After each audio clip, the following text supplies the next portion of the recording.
Welcome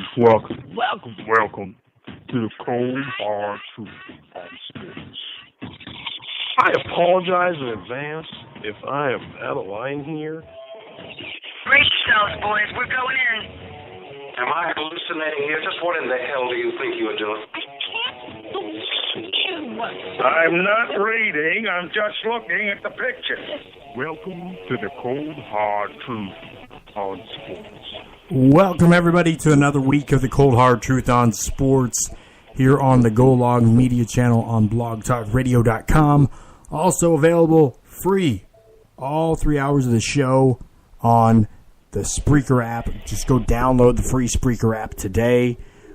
This week we are not on Facebook Live, but we should be back over there next week. We've had some technical difficulties today. Holidays, so the show got moved to Thursday, and it's just been, and I'm sick, so I will not sound like I'm on the scissor this week, much like last week. It was if you missed last week's show, you're good for you. I'm happy for you. Your life is better for missing that show. So, don't go back and listen to episode 279. It was terrible. So this is 280, episode 280. So we got one more show in the year. We will do it next Thursday as well, because next Tuesday is New Year's Day. And not only is it New Year's Day, but there are football games and stuff. I don't want to be talking to you guys while I'm trying to watch football games. Just saying. Being honest. And speaking of honesty, let me go ahead and bring on my co-host. He's the author of the P.K. Frazier novel series, as well as one of our top college football contributors and editor for our golf section, Mr. Kevin Crest. How are you doing this evening, Kevin? If it'll bring you on, it's thinking about it. All right. Well, once it allows him to come on, we'll have Kevin. Until then, we got a lot to talk about on the show tonight. NFL, college football. As you know, the college football playoff starts here very soon. It'll be less than a week. And it is it's going to be very interesting to see if Alabama is going to make it in again. I have my reservations regarding that, and we'll get into that here in a little later on, here at some point during the show. Kevin actually has a new article out. If you go over to thechtonsports.com, our website, new article put up today on that very topic. So also you had the 2018 PGA Golf Tour in review up as well. Definitely want to go check that out if you're a golf fan, or if you're just a casual fan and you want to say, hey, I didn't watch any golf this year, but I want to know what happened. I heard Tiger came back. What else? It's in there. It is an article on the what else. So, it's a good article. We're looking at, we're coming close up to Black Monday, which is, the time of year that head coaches start getting fired in the NFL. The Green Bay Packers fired Mike McCarthy over a month ago, and their search has been going on this entire time. They've interviewed a couple candidates, which I'll get into, and I'll pull back the curtain on kind of some of the candidates that they've had in there. Also, I don't know if the New York Giants, if they're fools, geniuses, or they're just looking to fall face first into some dumb luck. I don't know which. I'll delve into that a little later on the show as well. Why is it not letting Kevin talk? We'll have to have him reconnect.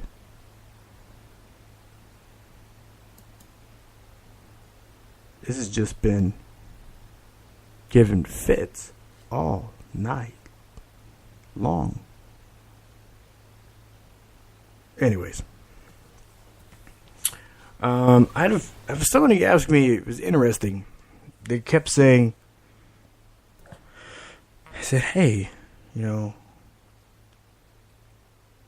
Kyler Murray, you think he's an NFL talent?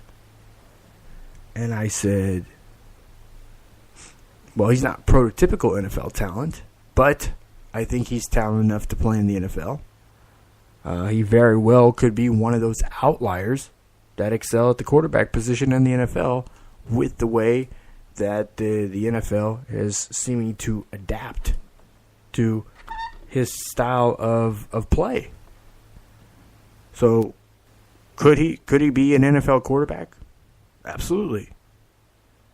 So the question, they said, well, if you think he is, do you think he should play college football or play NFL football instead of baseball?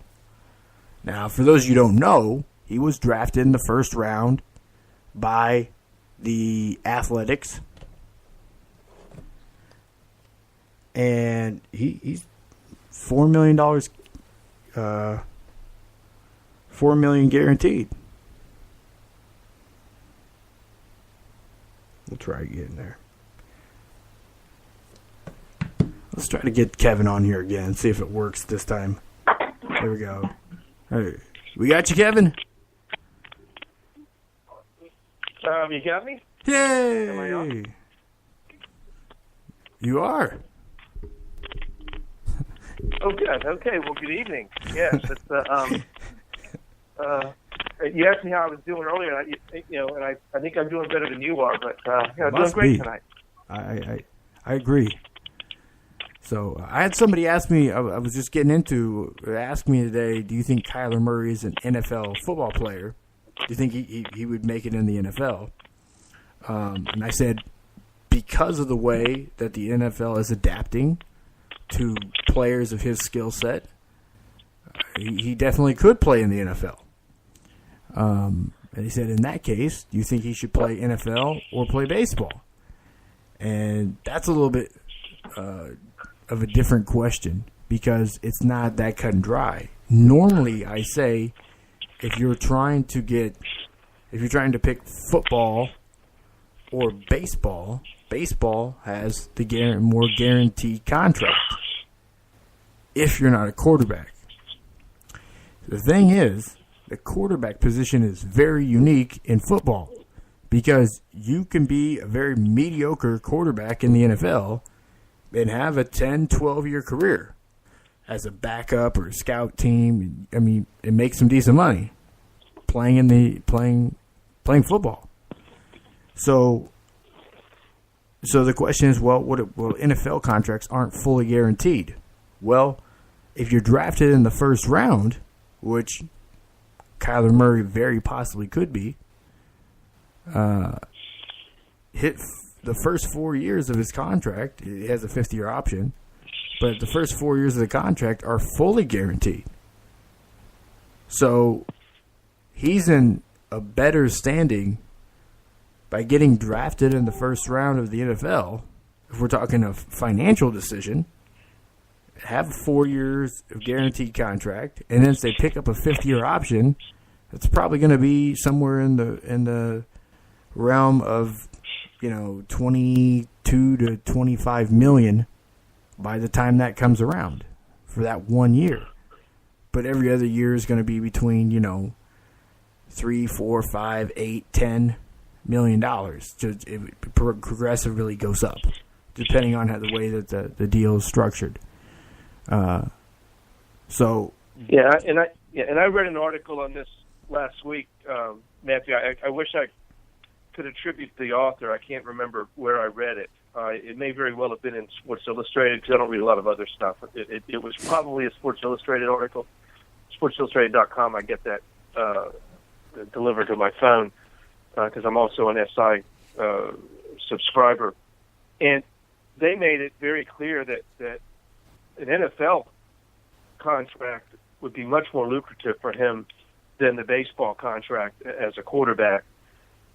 The question is because the reason being that he's not going to make the big money in baseball until he gets to a second contract. And so, he has to get to a second contract. He can make a lot more money in the big leagues. So his contract right now is $4 million guaranteed, but he's going to be in the minor leagues. And if you have Mike Trout, who you remember seeing playing there in Arkansas, if he was in the minor leagues, you know, who's to say that Kyler Murray's going to come up very quick? Exactly. You know, he could spend 3-4 years there. Right, and Mike Trout did. Trout did rise pretty quickly. It was about a year and a half in the minors, I guess. But yes, and so you know, this article was stating that you know, just from a pure financial perspective, and this is all financial, Murray, if he gets drafted in the first round, that is if he's a first round draft pick. Now the problem with Kyler Murray is that he's small. I mean, he's not the size of Lamar Jackson. He's not even as big. He may be as tall as Baker Mayfield, but he's not. You know, he's not. No, he's not as tall as Baker Mayfield. Smaller guy. He's more like he's literally like the size of Philip Lindsay, the running back from Denver. He's like that size. They're like about the same size. He's I'm 5'9". I'm 5'9", 170. Okay, and I couldn't possibly see myself on an NFL playing field. I guess I could bulk up some more, but you know, the Kyler Murray. I think the question is whether or not the scouts will deem him a first round draft pick. Yeah. And for him, he really has nothing to lose. You know, by somebody can draft him. I mean, he has to report to spring training in February. You know, and so he's going to be in spring training. You know, before the draft. I mean, the baseball season starts before the Super Bowl, probably almost a month before the draft.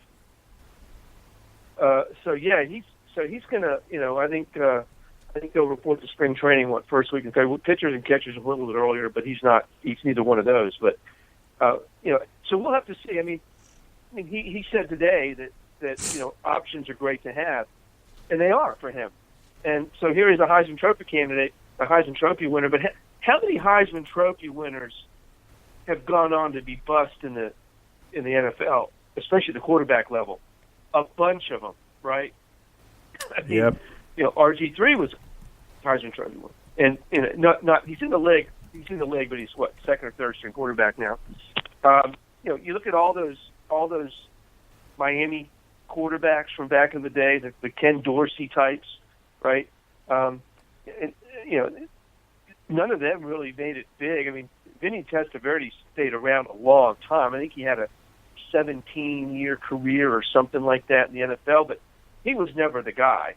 And so, you know, I think Kyler Murray has to look at it from a financial perspective. Yeah, but I don't know that he's a first-round draft pick. I think after the Manziel bust and the RG3 problems, Lamar Jackson's a different story. Although he is running a lot for the Ravens right now, but that kid's big and strong and can extend plays, and he can also throw from the pocket. So I wouldn't put him in the same. I couldn't put Murray in the same mix. I mean, Kyler Murray to me is your prototypical college spread offense quarterback that also plays baseball, and you know I think that he might make more money in football, but I think he'll be more successful as a baseball player. But that's up to him. I think either way, he can't really go wrong. He's got $4 million in the bank. I don't. Do you have $4 million in the bank? I don't. No. And so good for him, right? I mean, I just don't think he's gonna grade out as a first round draft pick.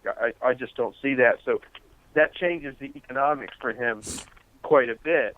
If he falls to second or third round. All right, and, so here I don't know that I agree. He would make that leap in football. If you're looking at quarterbacks, you don't want to go under 6 foot.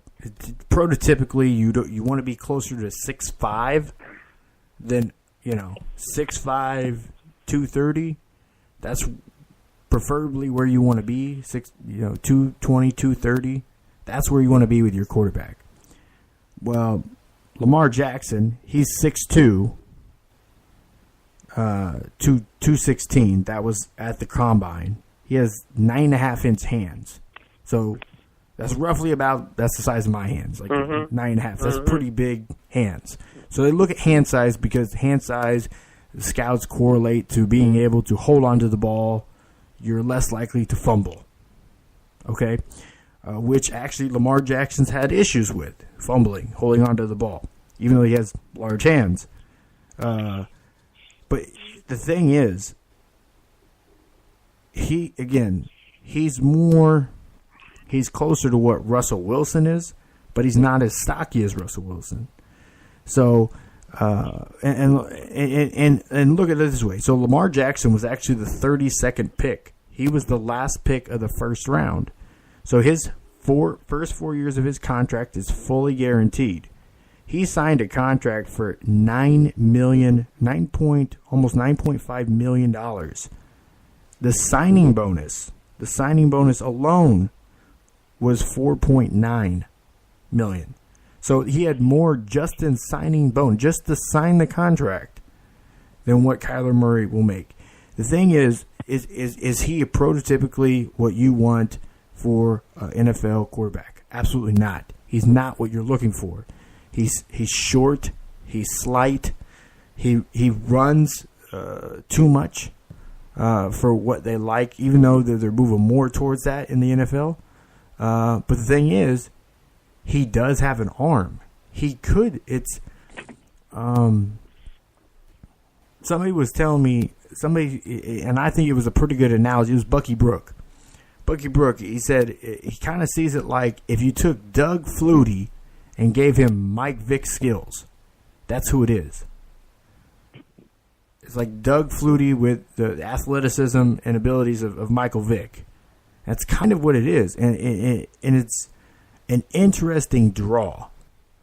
And I think that he's dynamic enough that they can work with him to stay in the pocket, step up in the pocket, and work around the pocket, and design more plays to where they have him throwing on the run. And they can change the way blocking schemes and stuff work. They're putting a lot of RPOs and stuff in pro football as it is. So I think he is, because of the work he puts in and his abilities, I think some scouts, there's some general manager out there, like you said, there's always, you can always find a fool.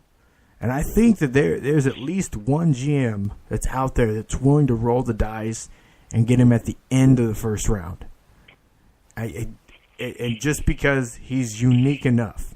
And again, not because he's necessarily a first round pick, but what they do, the reason you get a guy at the end of the first round is because you have a 5th-year option on the contract. So if he does blow up, this way you have a 5th year at, you have a 5th year to play with to work out a new deal. And you don't have to franchise tag them or have to push too much. It gives you time for them to sit and learn, but probably also hit the field too at some point. So I think there might be a team that are willing to gamble. The Raiders have 3 first-round draft picks. I mean, that's a team to look at and say, well, would John Gruden want to go after a Kyler Murray, right? I mean, I'm not sure the status of Derek Carr is still unknown at the Raiders. They've got, because of the number of draft picks they have, would they be willing to, take a chance on him? I would not. I think the recent history of RG3 and Johnny Manziel and some others, and of course Manziel had other issues, but the big problem with Johnny Manziel, he's just too small. I mean, he's small. Kyler Murray's listed at 5'11". I don't think he's 5'11". No, I don't think so either. His official height, but he's not 5'11". He looks more like 5'9", 5'10", maybe. Okay, and so but you're right. I mean, quarterbacks tend to move up, right? There were 5 first-rounders taken this year, in the most recent draft. Some guys you wouldn't have expected, like Lamar Jackson, snuck into the first round, as you mentioned. But you had some guys that might not have been ready. Although all 5 first-rounders started this season, started the game, multiple games this season. Yeah. Sam Darnold, Lamar Jackson, Josh Allen, Josh Rosen, and Baker Mayfield all started, and Darnold and Mayfield are absolutely their team starting quarterbacks. I mean, there's no question about that. The other guys are kind of took Lamar Jackson. He's been named the starter. We'll see if the Ravens win this week and get the playoffs. But he's their starting quarterback. That leaves Joe Flacco out there to in free agency to go somewhere else. But I just don't know if somebody's going to take a chance on Murray. There's also the question of will he play? I mean, he's going to be in a baseball uniform during the draft. I mean he's going to be playing probably Double-A ball, maybe. Probably Double-A ball. I might see him. He might come here to Arkansas if he gets in the Texas League. So who knows? But I think there's a lot of unknowns. I mean, is he a great athlete? There's no question. And he's a great athlete, great kid. But he has a chance to show something this week, right? I mean, he's going up against what, arguably the most pro-style defense in the country at college, Alabama, and so we'll get a chance to see what he can really do because he played in the Big 12. Come on, it's like 7-on-7. And the thing is, we haven't seen him play like with that contract. Like you said, he'll be in spring training. But, for example, like Jameis Winston's contract, it specified there was a clause in the contract that he cannot play baseball. So depending on the team that he get drafted by, that could be a contingency. Might tell him, hey, you can't play baseball. But I don't think, that there's really it's tough to see. There's not many players that have been able to play multiple sports at one time. I mean, obviously the two most notable, Bo Jackson and Deion Sanders. So Deion Sanders. Yeah. And Deion Sanders is the only guy that's been able to do them both well at the top level. Yeah. And Deion Sanders was a good player for the Reds. And he was playing for the Falcons. I think it was at the Falcons by that time, wasn't he? Yeah, he had left the. Yeah, he was with the Cowboys. Falcons. He was with the Falcons, and then just after that, he switched over to the Atlanta Braves because Atlanta Braves made a run. That's right. At a title, so he was there for I think 2 years. But he wasn't a quarterback. No. Yeah, but he wasn't a quarterback. Exactly. That's a whole different deal. I mean, because the importance of the quarterback position, the pressure on that position. I mean, and Bo Jackson was not a quarterback either.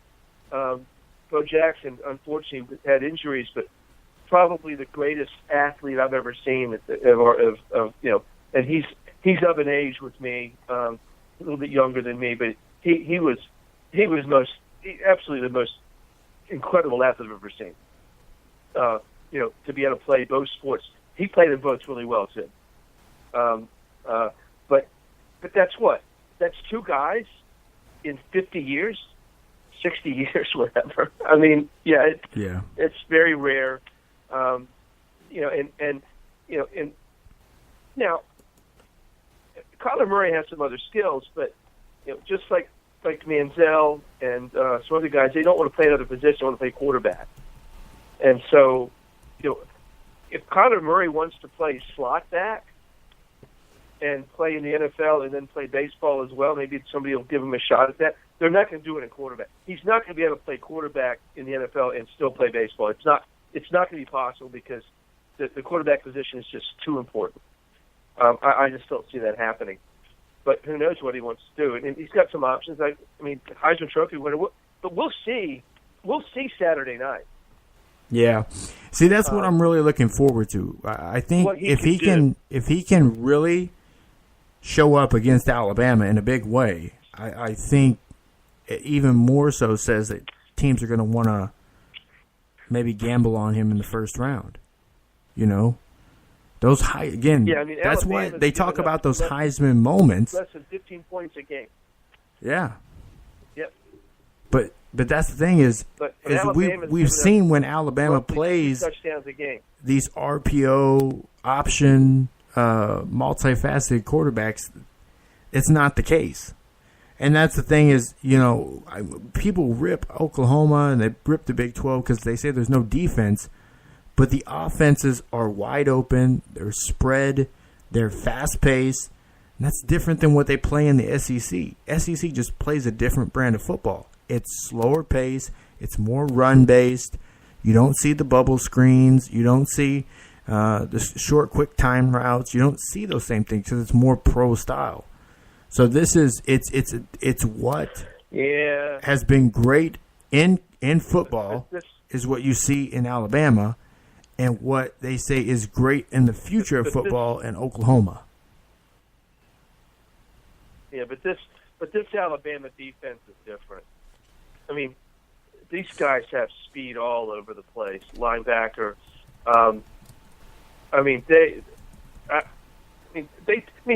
They do play. I mean, there is Auburn plays spread offense under Gus Malzahn. Texas A&M under Jimbo Fisher plays a wide open attack.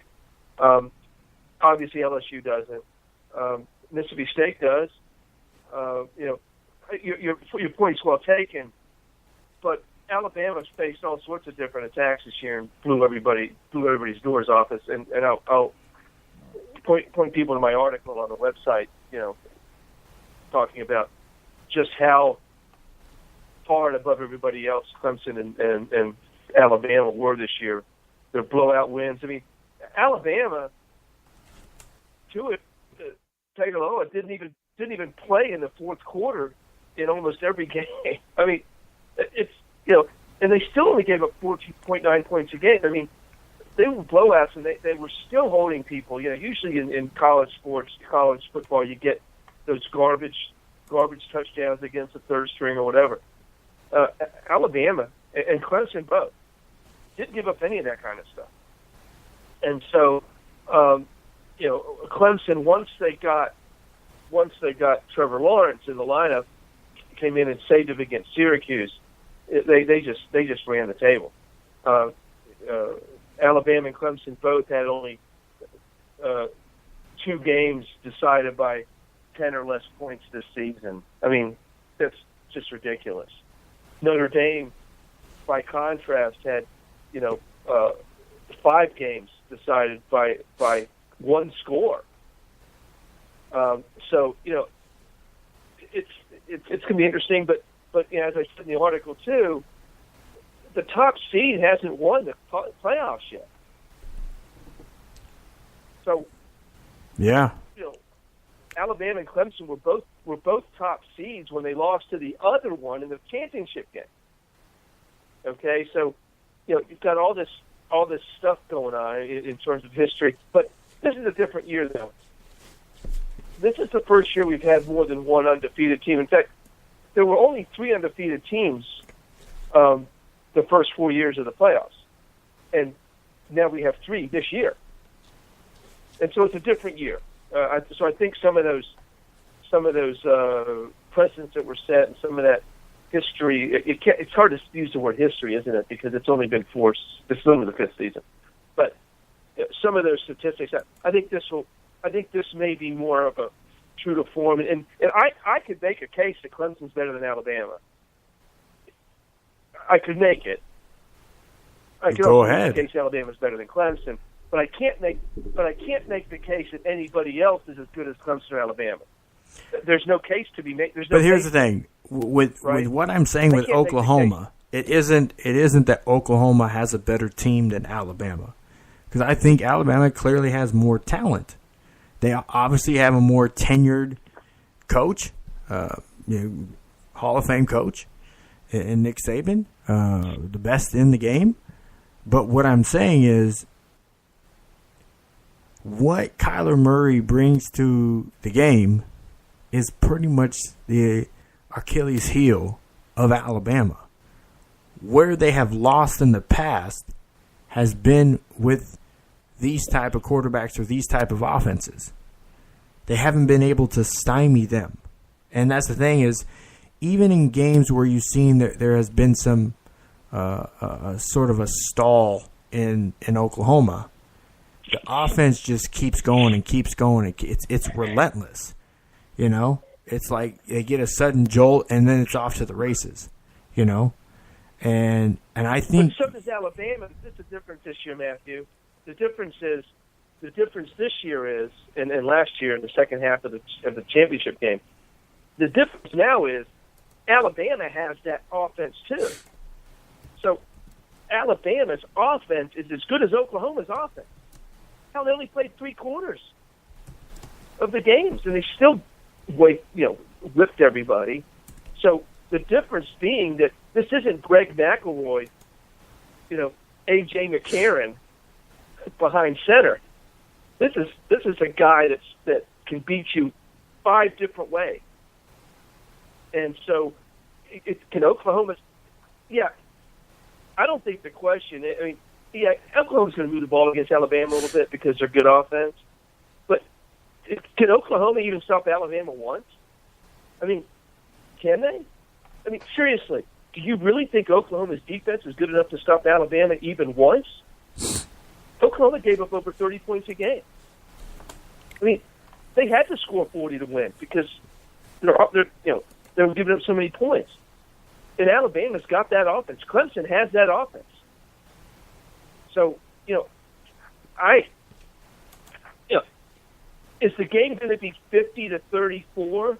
Probably, right? I mean, but that 50 is going to be Alabama, unless they just come out. Because even if Tua Tagovailoa is not healthy 100%, they got Jalen Hurts. They could beat Oklahoma with Jalen Hurts. So, that's my point. Is I get you. I agree with you that Kyler Murray's probably going to stretch that Alabama off defense in a way they haven't seen this season. They haven't seen that. But Oklahoma hasn't seen Alabama's defense or Alabama or some of this stuff too. Now they've seen some offenses, but I would put Alabama's offense ahead of West Virginia, ahead of Oklahoma State, ahead of Texas Tech, ahead of Texas. I mean, so to me, can Oklahoma win? I'll give them 1 out of 10 chance, maybe 2 out of 10, because maybe Alabama comes in flat. Maybe there's a problem. Alabama suspended 3 players, including one of their starting offensive guard. They didn't explain why, but Nick Saban said they're done for the season. They're out. So you got some of that. You've got the Lawrence kid for Clemson, defensive tackle. He's out because he had failed 2 drug tests and a trace of a banned substance. So you've got some of that going on, and so maybe there'll be some advantages for the underdogs. Well, as far as if you look at efficiency, Oklahoma and Alabama are tied for number 1 for efficiency at 96.6. Defensive efficiency. Offensive efficiency. That's offensive efficiency. Alabama's defensive efficiency is higher. It's more than double. Special teams, right? Actually, Oklahoma is about 20 points better than Alabama on special teams. Overall, it says that Alabama is about 13 points more efficient than Oklahoma. And again,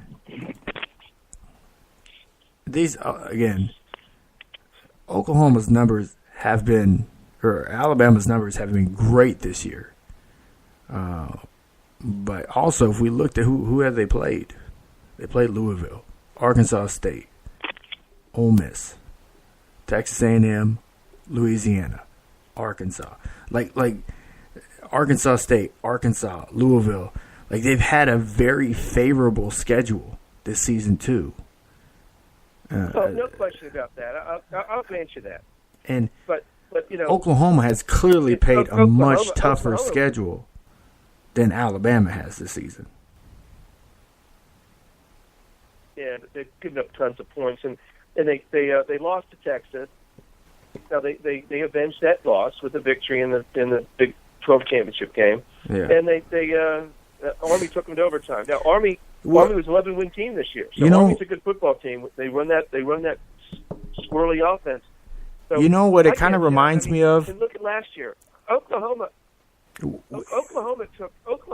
should have beaten Georgia in the semifinal last year and let Georgia off the hook. Yeah. Oklahoma didn't go for the jugular at the end of the first half and ended up losing that game. And Georgia, was number 2 last year. So, yeah, listen, can they do it? Yes. Will they do it? I don't think so. But that's why they play the game. If otherwise, we just do a computer, generated simulation, and we give the national championship to Alabama. But yeah, it's going to be a compelling game, right? Because you've got the number 1 and number 2 Heisman Trophy vote getters in the game. Tua struggled against Georgia. Now that was Georgia's defense, by all accounts, is way better than Oklahoma's. Okay. You've got Kirby Smart, who spent time on Nick Saban's staff, so there was a lot of that going on. So we'll see. I mean, maybe Oklahoma gets lucky.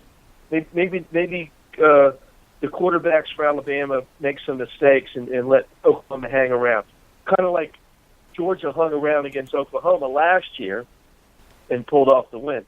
We'll see. I'd be very surprised, frankly, if Oklahoma can slow Alabama down. That's what they have to be able to do early in the game. Make a couple of stops in the first quarter, force Alabama to punt a couple times, because nobody's done it this season. And Oklahoma's defense, isn't as good as some of the SEC defenses. And so we'll see. I'd love to see it. I'd like. When it comes to defenses, they're actually 16th in the country in their secondary, right? In their secondary, in their pass defended. They have 58 passes defended, so they actually have a pretty formidable, and that's tied with Houston and Notre Dame. Not as good as Nebraska, by the way. Anyways, just throwing that out there. But still, what about the run defense? I haven't looked at the run defense yet. I mean, but the other thing I was going to mention is that I'd like to see a close game in the semifinals. We've only had 2 of them. Yeah. Of the 8 semifinal games in the playoff era, right? Yeah. 6 of them have been utter blowouts. But I mean, you got to understand, being for them to be that high and allow so many points, it just says that clearly they're able to hang in there as far as passing goes. Even that's what I'm saying. So, the thing is, when you take the offense and it's not the same kind of, if it's not that, when it's not that run and gun offense, it changes things. Alabama doesn't run a run and gun offense. They are scoring more downfield shots this year with Tua because they actually have a quality quarterback that has the arm to get it downfield there, that can move up in and make stuff happen with his feet. So now as they have a quality quarterback, the first one in the SEC in a very, very long time, they can do those things. They haven't had that before. So again, we can knock Oklahoma for again, they, as far as tackles, I mean, they're up there. They're number 10th in the country with total tackles. So I mean, it's not like the team. Yeah, think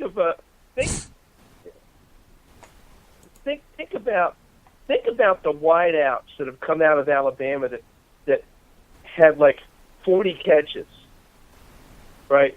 Julio Jones, Calvin Ridley, and they're tearing up the NFL. They tore up the NFL, right? Now you're right. Alabama has a quarterback that can get those talented wideouts catches. And listen, I'll be honest with you. I'd love to say Oklahoma has a chance. And I've watched as much football, follow college football. I'm doing this for a while. I think they have no chance. Now, I also thought that the New York Jets had no chance against the Baltimore Colts in 1968. So I was wrong then. 50 years later, I may be wrong again. But I think Oklahoma has no chance because I don't see any way in the world that Oklahoma stops Alabama. And I think Alabama can at least slow down Oklahoma. Because when Clemson and Alabama played, 2-3 years ago, and it was 45-40. Alabama didn't have Tua, and it didn't have this defense, and Clemson didn't have this defense either. I actually hope Alabama and Clemson play because, to me, that's the game. Because those two teams, I'm not hoping for an upset this year. I want to see 1 and 2 play because they've been so dominant all season long. Can Notre Dame slip in? I actually give Oklahoma more chance than Notre Dame, but only because I don't know that Notre Dame's offense is explosive enough to be able to go toe to toe with Clemson. So I'd like to see Alabama Clemson because I'd like to see the two best teams, and they are. Even if they don't both win on Saturday, they were still the best teams this season. I mean, I don't think there's any question about that. It's hard. I think I wrote in my article that you might as well have had Alabama 1, Clemson 2, and Notre Dame 10. I mean, that's the gap in my mind. Notre Dame didn't have to play a conference championship game. They didn't have to play the extra game. They didn't have to put the exclamation point in their season. Alabama had to play they had the toughest road because they had to play a really tough. They played number 2, and Georgia was a legitimate number 2 or number 3. I would have had them at 3, not 2. I don't think Georgia was as good as Clemson, but I just don't see it. But who knows? That's why they play the games, as we said. I think when you break it down, I agree with you on the Oklahoma secondary, but they still give up a lot of points. I mean, that's what I'm looking at in this is give up a lot of points. Clemson and Alabama, and even Notre Dame to that extent, didn't give up tons of points. And frankly, I agreed with the decision to put Oklahoma in at number 4. I think they deserved it. I still think Georgia was a better team. So we'll see. I'm looking forward to watching the games. My sister and her husband and her daughter's actually going to the Clemson game because my nieces went to Clemson, so they'll be in Dallas on Saturday at the game. And so I'll be watching. I'd like to be surprised. I'd love to see a 34-27 game. Come down to one possession with Alabama and Oklahoma, but I don't know. I don't see it. I mean, Oklahoma's defense was stout against Texas, but Texas is in Alabama, right? I mean, they played a good second half defensively against Texas, but that's not Alabama. So we'll see. What do you think? Yeah, I mean, the I know Alabama. you're trying to make a case for Oklahoma and all that, but what do you really think? I think Alabama. What do you really think? I really think Oklahoma has the advantage in the game because I think the historical significance of how Alabama plays against this type of team and where their struggles are against this type of team and game playing against them is what really gives them the edge. Again, Oklahoma is not going to get in there, not going to sack the quarterback, but they're good at breaking up passes, so they're good in coverage. They're not going to get many interceptions, but again, that's not what it's about. But again, their offense, even though it moves fast, I look at them a lot like a few years ago when people started looking at the Golden State Warriors and saying they don't play any defense, but yet they were one of the top in defensive efficiency in the league. But it's just simply because they control the ball more. And Oklahoma's one of the top teams in the country when it comes down to the third down conversions. So they find a way to convert and keep the ball moving. And that's the thing is Alabama has actually struggled on third downs. Even though that they've taken advantage of scoring, they're pretty much a first and second down team because they get those big chunk yards first, second down, and they wear teams down by running. I think the only way Alabama beats Oklahoma is if they try to slow down the pace of the game and run, play action, and not really using Tua's strength.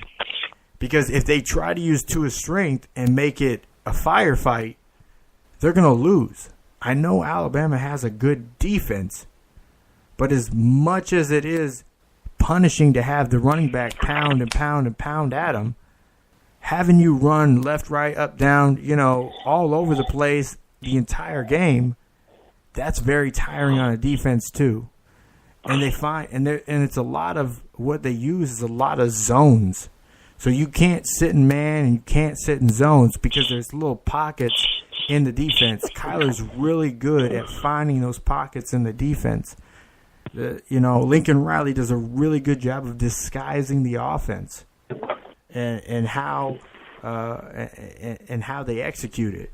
It's tough to blitz them and put the pressure on him because he is so mobile. He can just run, and he does a lot. But also, if you're pressuring him, he gets rid of the ball quick too.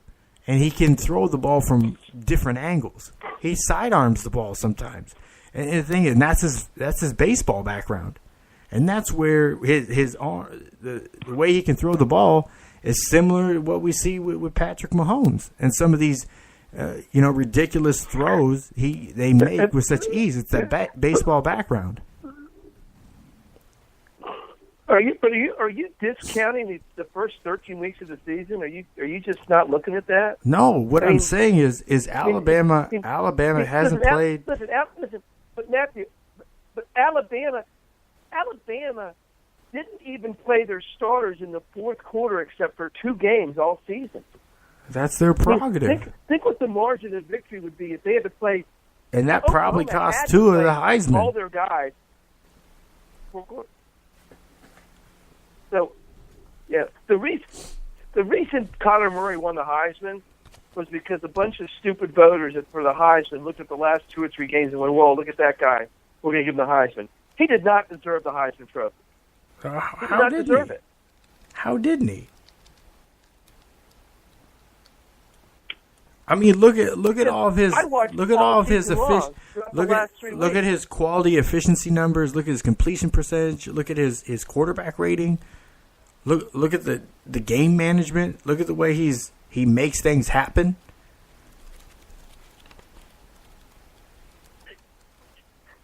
Tua played 3/4 of the season. Is two of your Multiply his numbers by 1.33. Is two of your Heisman if he plays for USF? Yeah. He plays for Alabama. I'm saying if he played for Kyler USF, Murray, your Heisman candidate, if he plays for USF? he probably would be because he plays the same way. Oklahoma's the same. Oklahoma's the same pedigree kind of school. Listen, you got 5 or 6 of them right now. Oklahoma's been in the there's Alabama and there's Clemson and there's Florida State and there's Florida and there's Oklahoma and there's you name the top 10 or something schools. Nebraska used to be in there. They've fallen out. Ohio State, of course. The thing is no, of course he's not your Heisman Trophy winner if he plays for USF. This Alabama defense has came into their own. I mean, they only returned 3 starters on defense this year. I mean, they returned 7 on offense, but only 3 on defense. I don't think that really the fact that they've been good is surprising. I mean, they've been in a top 5 recruiting class for a decade. So they have plenty of talent and good coaching to just reload. So it shouldn't be surprising that Alabama has a good defense. They always have a good defense. Right. But I understand that, but they do have a good defense. I'm saying, but the thing is, a good defense. I mean, is a difference between running hurdles and running a marathon. And that's the thing is, it again. I know Nick is prepared. He's great at preparing for these sort of things, especially the more time he has. I see that because of the difficulties Alabama has had in the past against teams like this with quarterbacks like this, it's going to be a struggle. It's not going to be as one-sided as a lot of people want to think. I mean, they're a 14-point favorite. Oh, I don't say one-sided. But what I say, 50-34. That's not one-sided. That's but 50-34. That's pretty one-sided. It's like 3 scores. 34 points by Oklahoma. It's a 2-score game, and Alabama's only had one of those this year. So, I mean, they gave up 23 points. No, I've looked at the wrong year. They keep switching me on my years. So,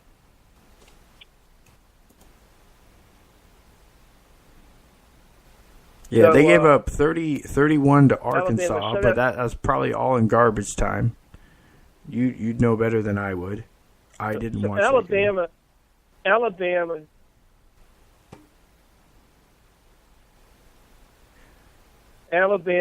shutout. Okay, I'm just they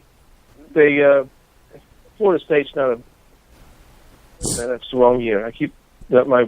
Let me ask you this: Do you think what Oklahoma bring to the field? Alabama. Let me ask you just one question real quick. Alabama shut out LSU and they shut out Mississippi State. Okay, let me ask you this real quick. They shut out LSU and shut out Mississippi State. What Oklahoma brings as a team, what they bring as a team, what you can get in the outcome of the game, do you think it's comparable to what Oklahoma or what Georgia brings to the table? I mean, you said Oklahoma should have beat Georgia last year, and Georgia has gotten really close to beating Georgia. Georgia has beat Alabama 2 years in a row, once for the national championship and once for the SEC championship. They just choked it away. They had the victory. They just had to hold on to it. I mean, when you have multiple score leads, Georgia's defense is better than Oklahoma's defense. I mean, plus you can't discount the Kirby Smart factor.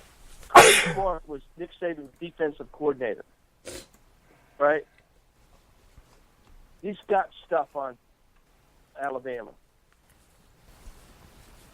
I mean. So what does Lincoln Riley have on Kirby Smart?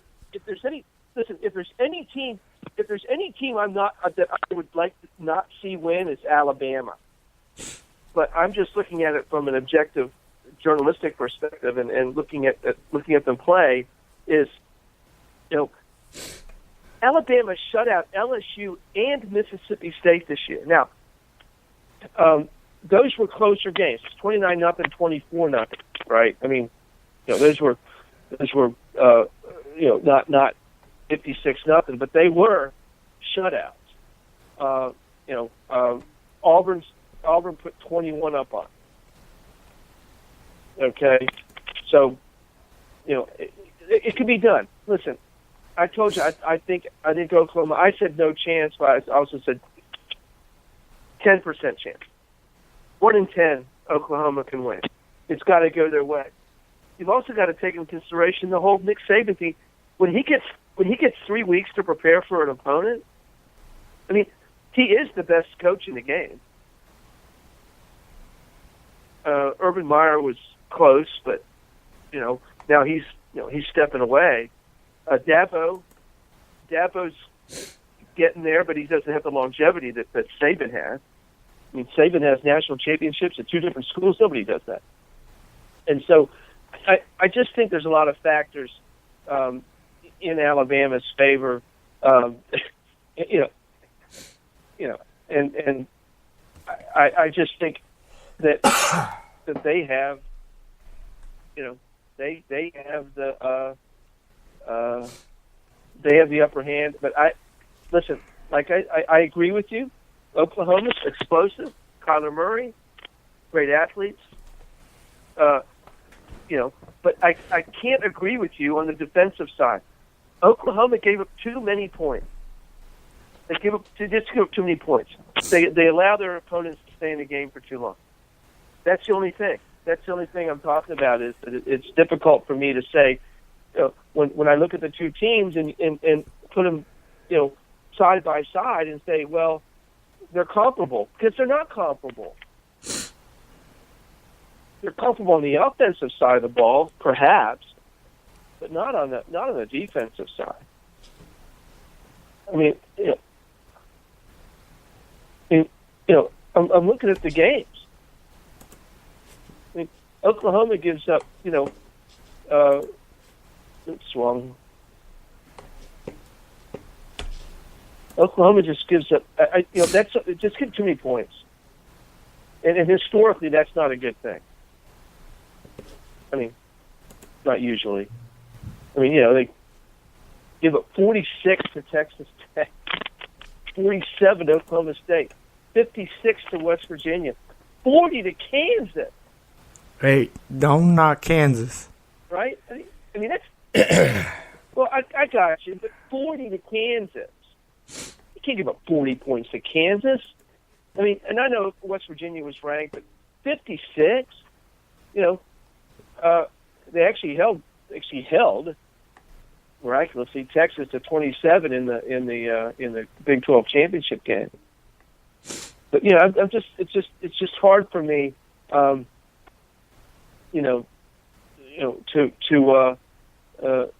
mean, 27 to Iowa State, 33 to a bad Baylor team, 27 to TCU. That was actually a pretty good defensive effort.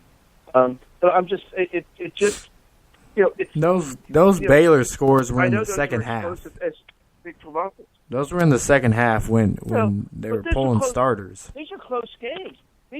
These are close games too. These aren't blowout games. I mean, Oklahoma was up 28 to 9. They were up 28 to 9 at half, and they still came out and scored 21 in the third and 17 in the fourth against Baylor. Yeah, they only gave them 9 points at half. That's right, Matt. That's 66. But that's 66-33. Yeah, but I'm just. There's a lot of points. It's a lot of points, man. You can't. No, I agree. Kansas, 56 to West Virginia, 47 to Oklahoma State. No, I agree with you. A lot of points. They give up. They give up way too many points. I agree.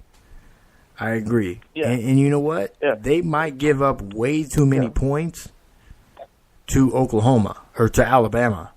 But that's the thing is, They're really good. They're a really good conversion team. They convert their plays. They convert on downs. They're one of the top with first downs. They're among the top, I think, top 5 when it comes to third down conversions. They're top 10 when it comes to fourth down conversions. Like, they play all 4 downs. And some of that has to do with because the games do get kind of out of control scoring-wise, and they're constantly scoring. But if that's the case, what if Oklahoma's giving up points, but they're putting up points, that kind of takes the core of what Alabama does away from them, because they're going to keep passing and keep passing and keep passing because they need to score, and they need to score quicker. That's the thing, is like, if Alabama doesn't try to keep this a low-score football game, but that's the gamble. If Alabama focuses too much on running and isn't scoring enough quickly, again, that halftime is a turnover. Somebody loses the ball and gets the ball every halftime. That's a guaranteed turnover that's never on the statistics. If you got a tie game at halftime, Oklahoma scores going in to the half, and then they come out and score, they take the lead. If they're just tick for tack the whole game, it's just whoever gets the ball first in the second half. That's what it is, And again, it could come down to that. Oklahoma has good special teams, really good returners. They have a good kicker. Alabama over the years has struggled on special teams. We've seen their special team efficiency is in the 40s. The 40s. Offense is in 90s. The defense is in 80s, but the special teams in the 40s. Nick Saban has never put enough emphasis on special teams. So again, in games like this, simple things like that are what turn the table. If Oklahoma is eating up clock on returns and getting better starting field position than Alabama, that's forcing Alabama to go further to score. If they want to run, it's going to take them longer.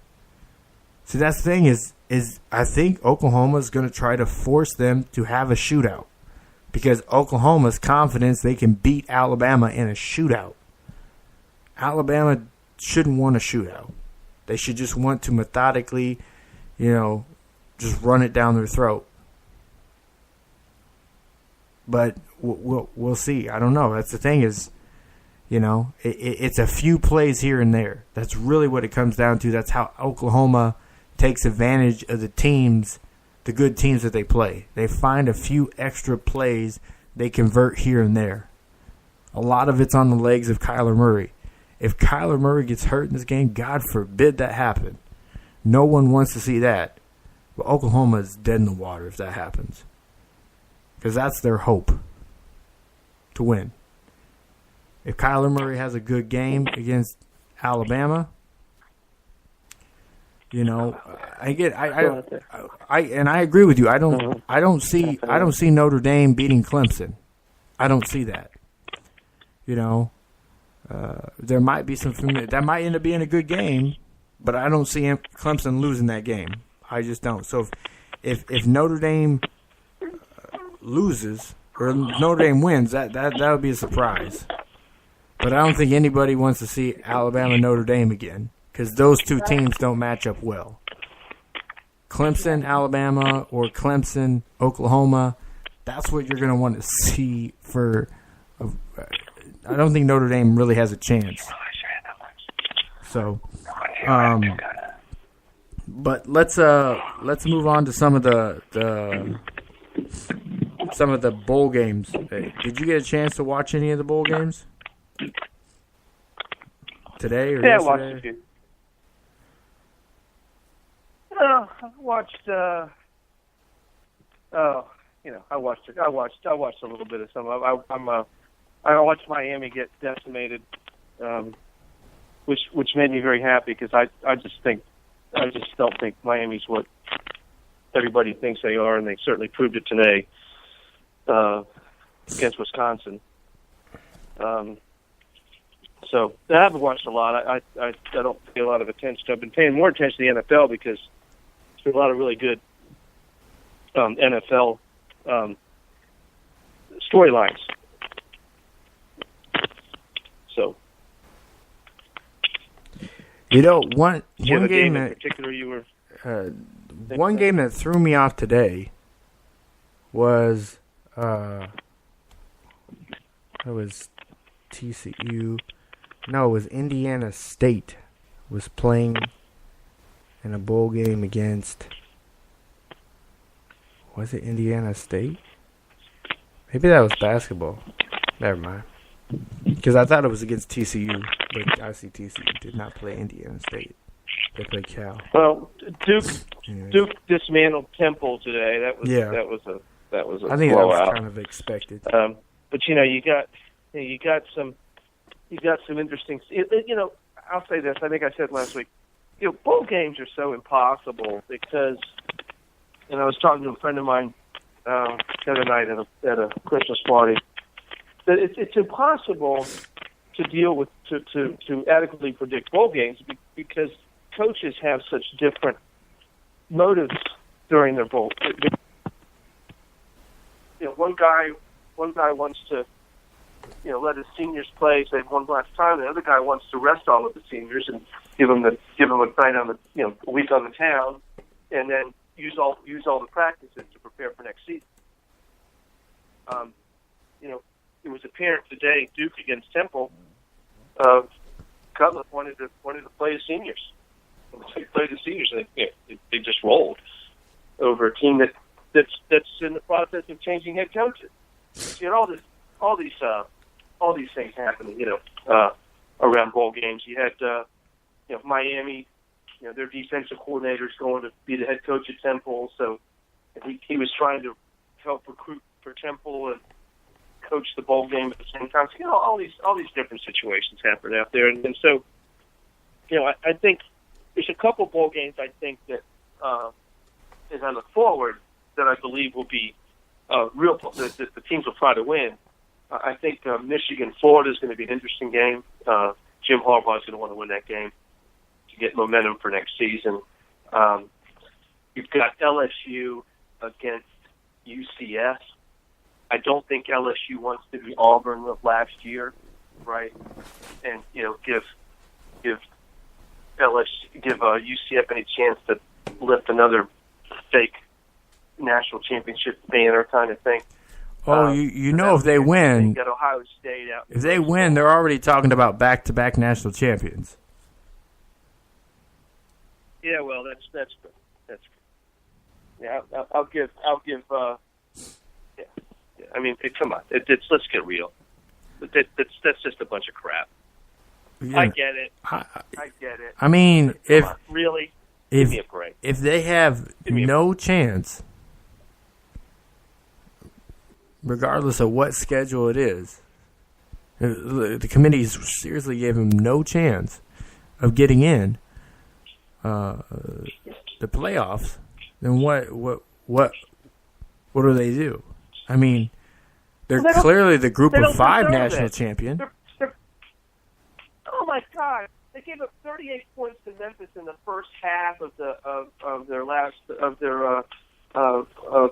championship game. Come on, Matthew. Let's get real here. I'm just saying if the group of 5 teams, they don't play a schedule worthy of getting the playoffs. I don't care if they don't lose a game. You're going to put North Dakota State in now because North Dakota State hasn't lost in 3 years. No. Is that where we're going with this? You're going to put they're FCS. The FCS guy in there? No, that's FCS. No.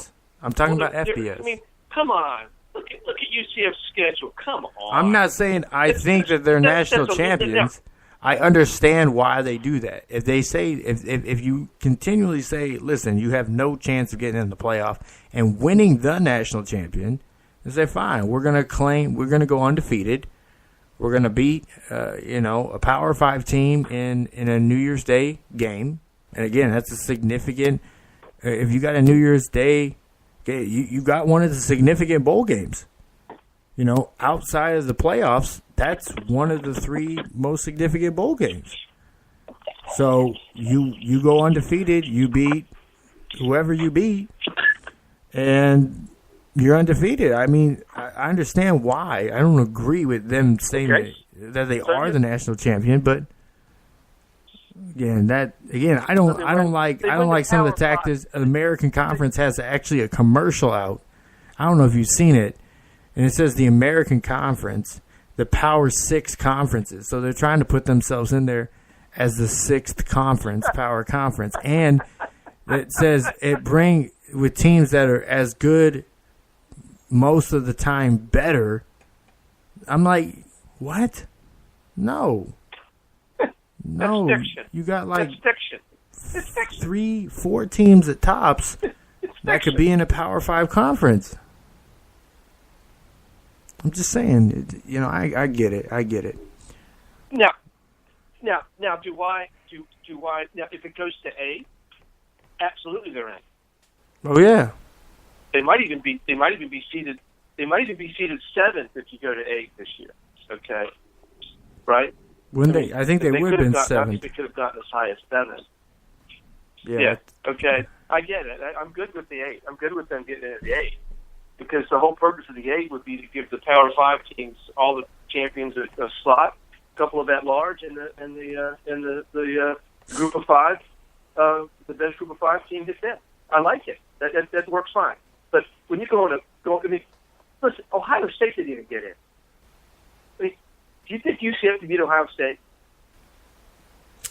Yeah, it depends what Ohio State team shows up. Really, to be honest with you, this year, what team shows up? Right. If it's the second half of their season, in-season team, if it's the second half of their in-season team, I would say, yeah, UCF could beat them.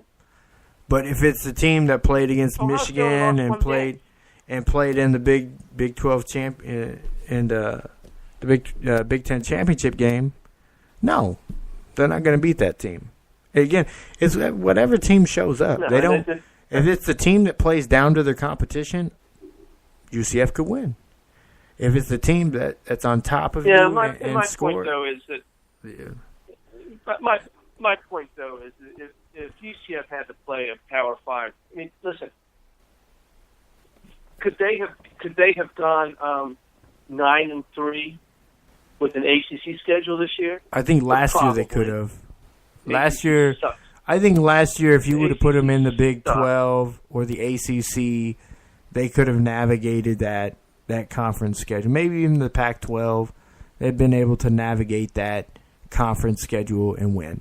Last year. This year, I give him a little less chance of doing that. Not undefeated. Maybe. Not undefeated. Well, that's the thing what I did with their schedule last year. The physical, but the physical toll on the players. That listen, it's well known that the physical toll on the players in the Power 5 conference is one of the reasons that it's been so weird to not have undefeated. They just get beaten up. Yep. They don't get beaten up in the AAC. Well, hey, nobody beats them up. Temple maybe beats them up, and a couple. Nobody gets beaten up in the AAC. Not week in, week out. You're going against bigger, stronger, faster guys. I mean, this is not to diminish the accomplishments of UCF. I think people take that as I'm belittling them. I'm not at all. What they've accomplished is fantastic. Same with North Dakota State, by the way. I'm not because North Dakota State, who will play for the again for another FCS title. I believe it's next Saturday, and have accomplished great things. But I'm not belittling them at all. I think their accomplishments are great. But but UCF is the largest enrollment of any university in the country. They deserve, if they so choose, once there's an expansion into the FCS and into a Power 5 conference, I think they should get in. I don't know which conference that's going to be. The ACC already has two schools in Florida. I don't know that they're going to go that direction because they usually want to expand their footprint. They're probably not SEC caliber, although they probably could be. So I'm not sure what direction, because there's room for some more teams. I think there should be, like an upper division of college football that's like 64 teams, right? 64 to 70 teams, something like that. And that's it. And UCF could get there. I mean, listen. UCF is as good as a lot of teams in the Pac in the Big 12. They're as good as Kansas. They're as good as Texas Tech. They're as good as Baylor this year was horrible. Well, not horrible, but Baylor. They're as good as some of those teams. I just don't know that they would come out undefeated with a Power 5 schedule. But that begs a larger question: do they deserve to be in a Power 5 conference? Yeah, they probably do. When I think of non-Power 5 schools that probably deserve to be in a Power 5 conference, I think of now UCF, Boise State, right? Boise probably. If the Pac-12 expands again, I could see Boise get in if they want to get in there. Those two schools come to mind. There's a few others. At Houston, for instance, because they're Houston's. They used to be in the Southwest Conference, so they been there, but their entire athletic, the basketball and the football and the baseball and the whole thing, it screams Power 5 again. It just depends on what happens with the Big 12, which is 10 teams now. What happens with that conference, right? Because it was rumored years ago that it would split. Some of the teams would go to the Pac-12, and some of the teams would go to the SEC, and the teams would go. And what happens to that conference, or does that expand? I think Oklahoma they've already got West Virginia. Oklahoma and Texas are still sitting and waiting. Again, I think the Longhorn Network deal, I think that's starting to come up here. They're really trying to push to get a Big 12 conference deal. But the thing is everything is pretty much localized there in Texas, Oklahoma, Kansas. Right that small area with the Big 12. I mean, you got West Virginia kind of in there, but pretty much everybody, half the conference is in Texas, is in the state of Texas, outside of Oklahoma State, But Oklahoma isn't just Oklahoma, Texas that is on the other side of a river. I mean, isn't it basically the same state? I mean, come on, It's pretty close. I mean, Oklahoma's probably what, an hour and a half, maybe an hour and a half from Texas. And you got and by the way, you have a stud AD who just took over at Kansas, Jeff Long, who was here at Arkansas, and before that he was at Pittsburgh. He was the first head of the College Football Playoff Committee. Just hired Les Miles as a football coach at Kansas. Jeff Long's going to make some noise administratively in that conference at Kansas. So, he convinced Les Miles to put his acting career on hold to coach again. Did you know that? What's that? He convinced Les Miles to put his acting career on hold to coach football again.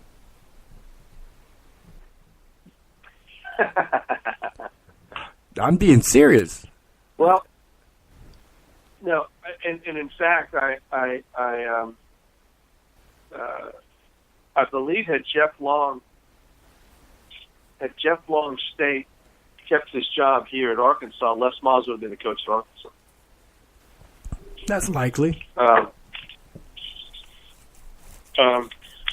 But my point being, though, that Texas is the they have 800-pound gorilla of the Big 12. They don't share dollars. They're the behemoth, and so everything kind of revolves around Texas and that conference. And I said University of Texas and that conference. To a lesser extent, Oklahoma. And so that to me is the conference that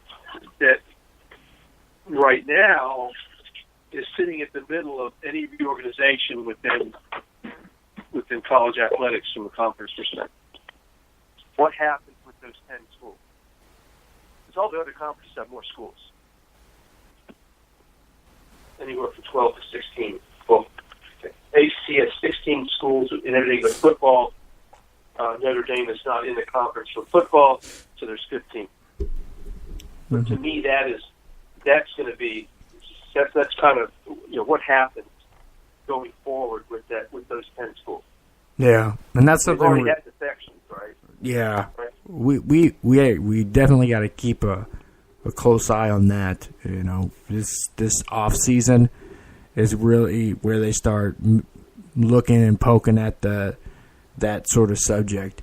But moving on to the NFL. The ACC network, the ACC network goes live in August, so ACC's not going anywhere, right? I mean, yeah. And especially from a basketball perspective, with Clemson, if they win another national title, that will be three ACC national titles in 6 years. The other two being in the SEC, and the other one being Ohio State and the Big Ten. So, they legitimize themselves in football, and of course, there'll always be legitimate basketball with those powerhouses. So, the question is, what happens to the Big 12? Yeah, I agree. Let's move on to the NFL. Okay, so my question is, and I posed this question in the opening monologue: Are the New York Jets or the New York Giants rather? Are they fools? Are they geniuses, or are they just looking to really hopefully fall face first into some good luck?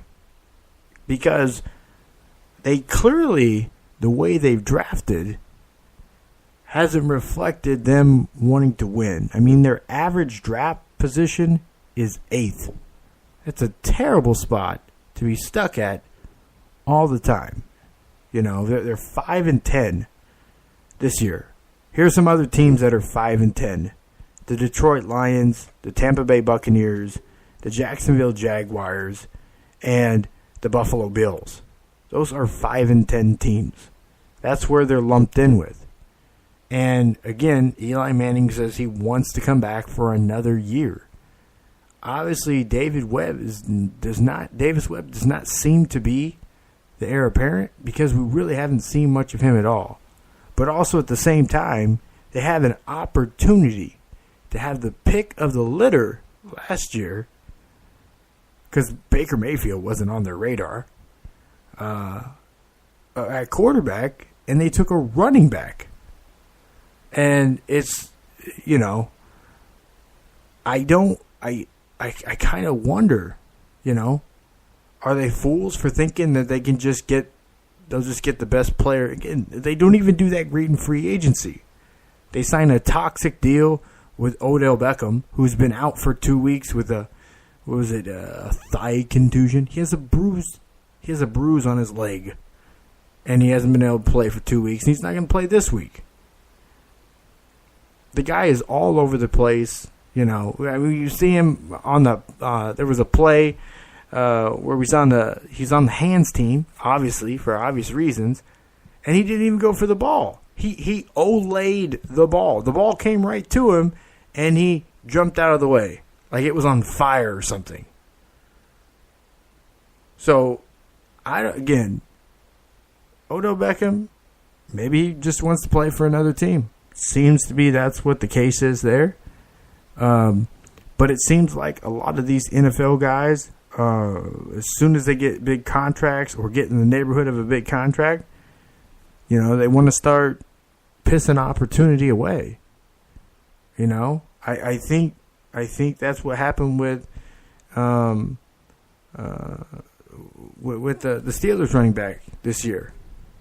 He not showing up the season and giving up the whole season, it didn't do anything to help his position. He's a 1 year older. Yes, he's good. He's a great player. But you know what? The Steelers are still in playoff contention. You know? They're still within playoff contention. And they obviously there's a number of statistics that they have in their run game that's actually better without him. So what to make of it? What do you make of the Giants in that whole situation there? Yeah, and they're one of those franchises kind of enigmatic right now. You kind of wonder what's going on with John Gruden and the Raiders. Why do you trade away Khalil Mack? And I think I know why they traded Amari Cooper away. I don't think he liked it there, and he wasn't gelling with Derek Carr. And you've got the Jaguars. What the hell's going on with them?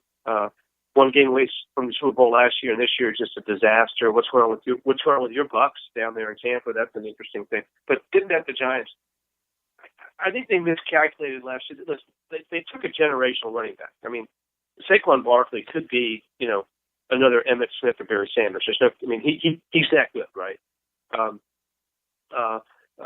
Todd Gurley, he's in that class, and he may probably end up being in that class. But I think that they thought that with bringing Shermer in as head coach, that they could actually, get some more production from Eli. They re-signed Odell Beckham Jr. as you mentioned. They spent a ton of money on their defense a couple of years ago. I think they thought they could pull one more year out of that. They didn't have to go get their franchise quarterback. I think they miscalculated. I think they should have gotten Sam Darnold or one of those guys, right? Because this draft class, there's not a quarterback in this draft class, I don't think, especially since the kid from Oregon's going back to school. So there's not a quarterback in this draft class that can be tagged a quote unquote franchise quarterback, and so they're kind of stuck with Eli for another year. There are some guys out there that are going to be on the market. Joe Flacco, right? Good quarterback, Super Bowl winning quarterback. But he's kind of Eli Manning, just 3 or 4 years younger, right? I mean, so you kind of wonder what they're doing. I think the Giants are, and I agree with you. They're not bad enough, to get a 2 or 3, the top. Last year they did. They got Saquon Barkley, but they picked him second. But so we'll see. I think they're stuck with Eli for another year. I just think they are. And I don't know if there's a quarterback in this draft that you want to bring in and sit behind Eli for a year. Dwayne Haskins. There's no Mahomes out there. There's no. Yeah. Right? Dwayne Haskins is the top of everybody's quarterback board if you look out there. Daniel Jones from Duke, he's up there. But is he a guy? Is he just a guy? The one guy I think could be a franchise quarterback in this draft is Will Grier. I've been high on Will Grier since I've seen him as a freshman at Florida. So I'm high on Will Grier. I don't think Drew Lock. I'm not really heavy on Drew Lock. But I know a lot of people like Ryan Finley from NC State.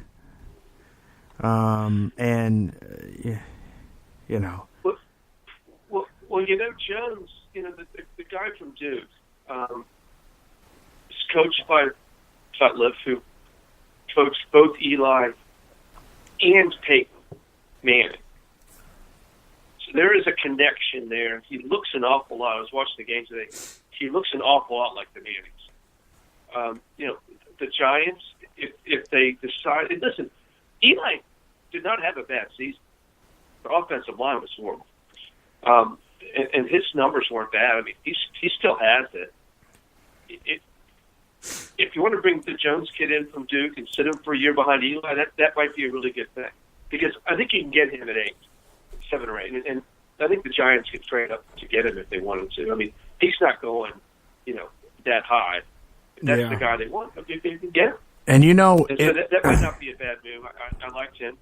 I think if a team's trying to find themselves another Baker Mayweather that's not as outspoken, Trace McSorley from Penn State. He's another kind of that, 6 foot, 200-pound quarterback. He has some mobility. Yeah. Do some stuff with his. But he doesn't have that great of an arm. I don't see a lot of zip on it. I'd give an edge to Baker Mayfield over him. But there's not a lot of top guys at the quarterback position coming out. It's coming out this year. No, you see how Kyler? You see how I think Kyler Murray? Somebody could gamble on Kyler Murray. Yeah, he could sneak in. He could sneak into the first round just because I heard somebody. I think it was Todd McShay. I don't think in his first mock draft did he have a quarterback in the first round. I don't pay much attention to that stuff, but I do listen. He was on Dan Patrick one day. I'm not sure that Kuiper or McShay even have a quarterback in the first round because they're going to have to see what happens at the combine. Yes, he does. McShay has like Dwayne Haskins going 18. Okay, all right. He's got Haskins because the kid from Oregon, I believe, is going back to school. Yes, I think that's who I saw. He was the other guy in that mock, but so he's not. He was clearly going to. Yeah, he was a guy that would have been up in there. I like Will Grier. I don't think he's ready to start in the NFL this year. Although I would have said the same thing about Josh Allen, but of course he's at the Bills, so they had to start him because they had nobody. They were starting Jason Peterman, for goodness sakes. That's not an NFL quarterback. It's amazing. Have you ever looked at the roster of who's still in the league at quarterback? It'll blow your mind. Yeah, I know. Yeah. Matt Schaub is on the Falcons. Yeah. I mean, these guys that hang around, and what a great life. They make probably $3-4 million a year. I could tell and you. They don't do anything. I mean, they look carry up. a clipboard. They throw a few passes. I want to come back as a backup quarterback, as a backup quarterback to a really good quarterback. So you don't ever do anything. You just collect a paycheck, and you retire from the league after 15 years, and you've got all this money, and you've got a pension, and the whole deal. Oh shit! That's what I want to do. Matt Schaub. That's what I want to do. Matt Schaub right? makes a salary of 2.2. This year he made $2.75 million. Right in the pine. Yeah. And he's in his 14th or 15th year in the league, I think. Was he in the 2003 draft class? 2004 draft class? He started for the Falcons and the Texans. He was a third-round pick in 2004. This is his 15th season. Today he was. You know what the funny thing he is? was in the same draft class. He had the same receding hairline. He was in the same draft class. And you get, but he was in the same draft class with Eli and Roethlisberger and all this guys. Manning, Eli, but he's still around. Never won anything, but he came out of Virginia, not exactly a quarterback factory, but what a great deal, huh? Yeah. So, but getting back to the Giants, I mean. They have some options. I mean, you're not going to bring in a veteran because you got Eli. So, you're going to have to draft somebody. But if not this year, maybe next year. I mean, Eli's got a couple more years in him. I mean, he's not the reason that the Giants are bad. I mean, it's not him. So, I mean, of course, he's had some bad games, but all the quarterbacks have bad games. 90 seconds. Some of the best. Brady had a bad game a couple weeks ago. I mean, they had bad games. So Eli's not the reason that the Giants are bad. I mean, Saquon Barkley's running for 170 yards. 170 yards a game from scrimmage or something ridiculous like that. But they're averaging Not running, the same as they did last year per rush attempt. That's the problem. Yeah. He has I think he has 60 seconds. 8 rushes over 60 yards, something ridiculous like that. He's like that. Yeah. He's your fourth hitter. He's your home run hitter. That's what he is. He's a home run hitter, and you need that. But that's kind of that's why I ask: are they fools for just going after a home run hitter, knowing that that's not going to win you enough games? That home run hitter is the catalyst that gets you over the edge. When you need more offensive line, you need more. You need an upgrade at quarterback. Are you going in the right 10 direction? seconds. Again, having him is better than not having him. I will subscribe to that. But that's why I ask: are they fools for doing that, or are they geniuses for doing that? Because they clearly didn't give a shit if they won this year. I don't think they were trying to win the Super Bowl this year. Yeah, I think they were earlier in the season, but they got such a bad start, right? I mean, they were were they 1-5? But that's usually how they start their Super Bowl Something like seasons. that. They were very terrible. I know. They actually went on a run. They actually looked like they might make a run, and then they really fell flat on their face in the game. But I think they miscalculated. Listen, they got a great player. And it's not like they've won 2 Super Bowls in the last in the Eli Manning year. It's not like the Mara family feels like. But the thing is they literally had. Look at all the guys they had to choose from. Last year for quarterback though, why not take a guy at the top and put him in behind Eli? Here's what they went with. You've heard this before, right? They went with the best guy on the board. And the best guy on the board was Saquon Barkley. But was he? Right? He was the best guy on the board. I think he was. I believe that he was. Based on what... Listen, they had a quarter. I think it all comes down to, they spent a ton of money on their defense 2 years ago. They've got some cap issues and some, they have some GM mismanagement issues. And it goes far beyond not taking Sam Darnold the quarterback or Baker Mayfield. Baker Mayfield doesn't do it. But Darnold would have been a good pick. But they have Manning. They have a Hall of Fame quarterback. Is he? Is Eli a Hall of Fame quarterback? He's getting it.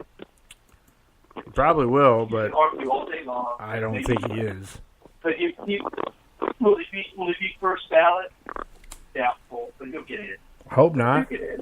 If Terrell Owens wasn't first ballot, then Eli Manning definitely should not be first ballot. At least call him great. At least call him good. Okay, at least call him good. Close. Don't get close. They're a good quarterback. Guys won 2 Super Bowls. He's won 2 Super Bowls. But there's a lot of quarterbacks that have won Super Bowls that aren't.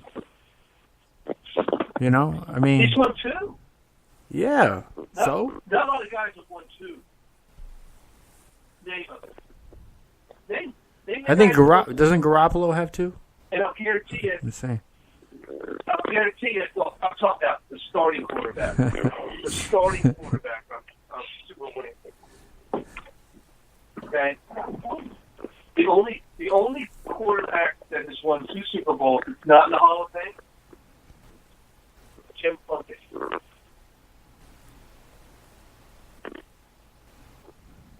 Okay. For the Raiders. So, do you know who his backup quarterback was? Guys that won what? Who? For the Raiders? Yeah. I can't remember. David Hum. From the University of Nebraska. From Nebraska, yes. That's why. It's the only reason you know that. Yeah, it's the only reason I know that. Right. It's the only reason I know that. And Hum never saw the field. I mean, Hum never saw the field. But he ended up becoming their. I think he goes into the Raiders. He's in the Raiders Hall of Fame as a broadcaster, though. He was a broadcaster forever with the Raiders. And you could argue that Jim Plunkett should probably be in the Hall of Fame. I can make an argument for him to be in the Hall of Fame. More so than Eli Manning? Sure. But they're comparable. Well, Plunkett didn't play as long. Plunkett's career wasn't that long. That was the reason he's not in, because his longevity wasn't there. Well, that's so Eli's been a starting quarterback for 15 years, 16 seasons. So that whole class. Because that just shows you can be a mediocre quarterback in the NFL, win Super Bowls, and people are considering you for the Hall of Fame. He's been very pedestrian, to be kind. In what seasons was he ever thought of as an MVP? Was he ever thought of as? I mean, how many Pro Bowls has he even been to? I didn't say he deserved to be, and I said that he'll probably get in. There's a difference. I agree with you. I don't think Eli Manning is Hall of Fame. I think Ben Roethlisberger is. Oh, yeah. No doubt. Roethlisberger has an incredible record. This team makes the playoffs every single year. Now, they're probably not going to make it this year. But and Roethlisberger's playoff record is like 14-8. I mean, Eli has been in the playoffs like 3 times. Eli has led the NFL in interceptions in 3 different seasons.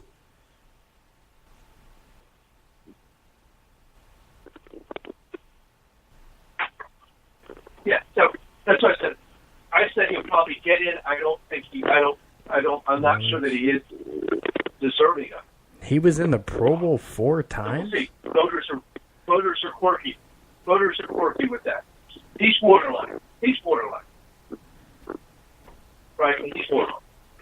But my point was, though, that you've got a good veteran quarterback. And as I said, he's not the reason they didn't win this year. Now, would a really, really good quarterback have gotten into the playoffs? Maybe so, but not a rookie. So, is David better off? I don't know. Listen, Saquon Barkley, if he stays healthy, he's a generational back. And if they get a quarterback, or they can get somebody another wideout that complements OBJ, they can turn the corner. Look how quickly people turn the corner if they get rid of Hugh Jackson.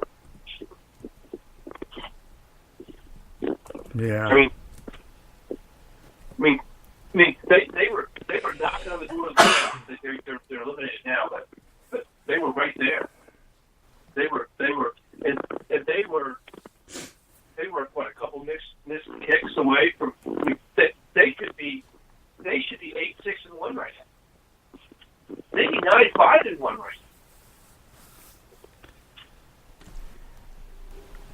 now. How happy would you be if Odell Beckham Jr. is a Redskin next season?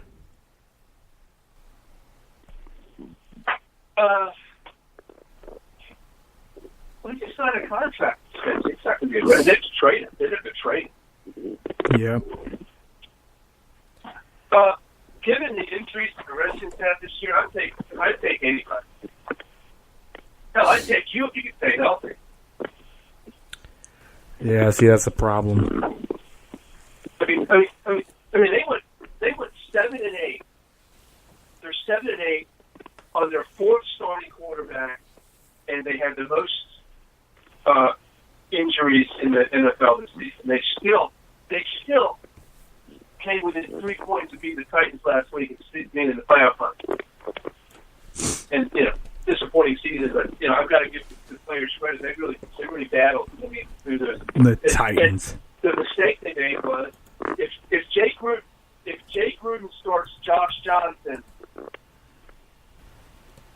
instead of Sanchez, they win one of those games.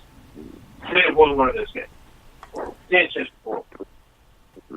he just doesn't deserve to be it's horrible. And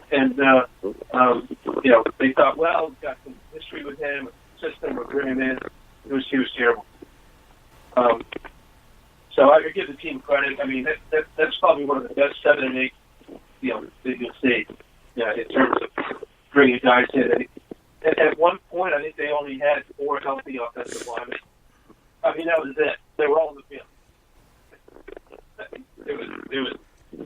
It was ridiculous. So, that's a team to look out for next year. They'll finish in the lower half of the league. They'll get a decent schedule, and I really got Smith's going to play again. I doubt we'll see him play. And that's the problem for the Redskins. Is once again they give some guy they do something stupid. They give him an $84 million guaranteed contract, and then they're going to have this cap hit for a guy that won't ever play again because Dan Snyder's an idiot. They cannot manage. That front office cannot manage that football team. That's the reason they haven't won a damn thing in 23 years. Excuse me, 26 years. You sound upset about it. So, but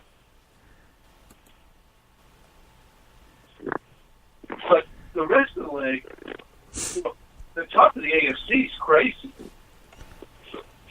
You have the Chiefs, the Chargers, the Texans, the Patriots.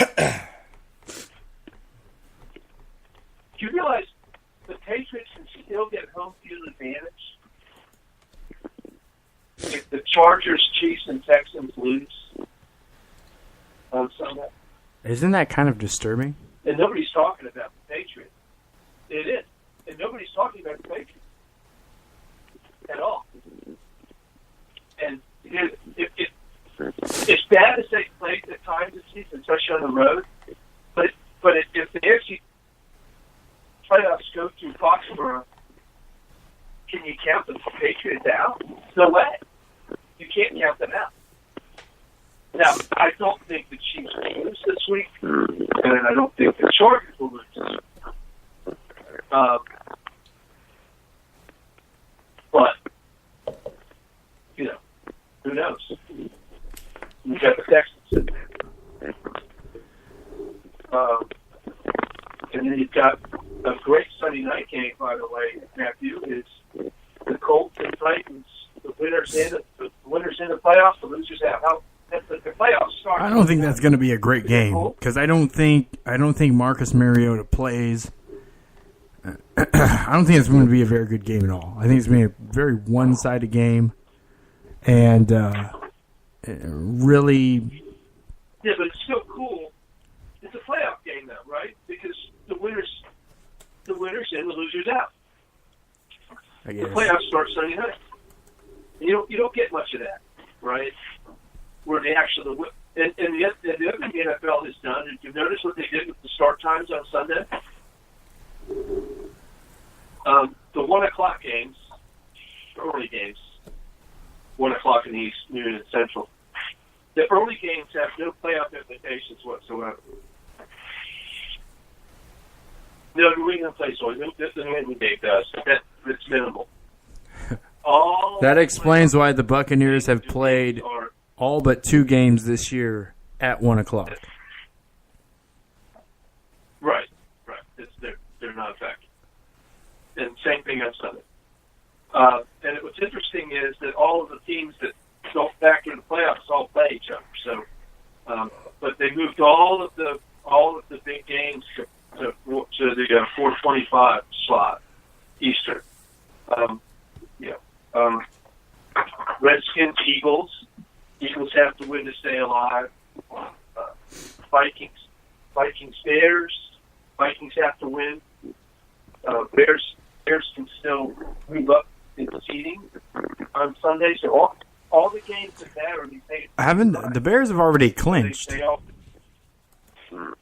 Haven't they? They clinched the Central. I mean, they clinched the North, but they're seeding. They can move up in seeding.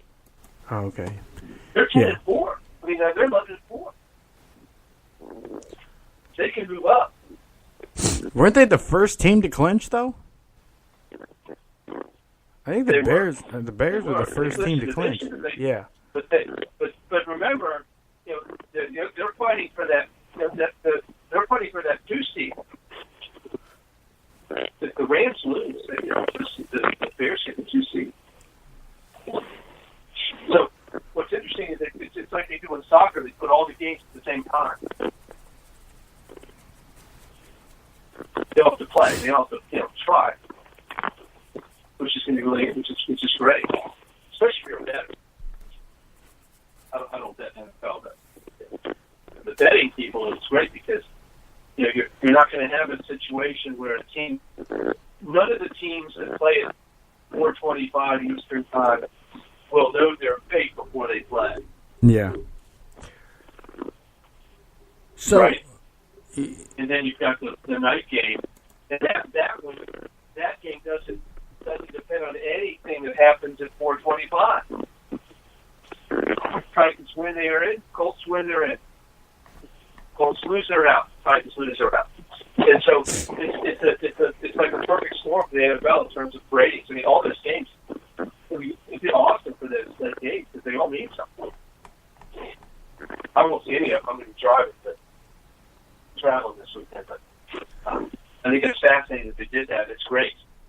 So what do you think, Baltimore and Cleveland?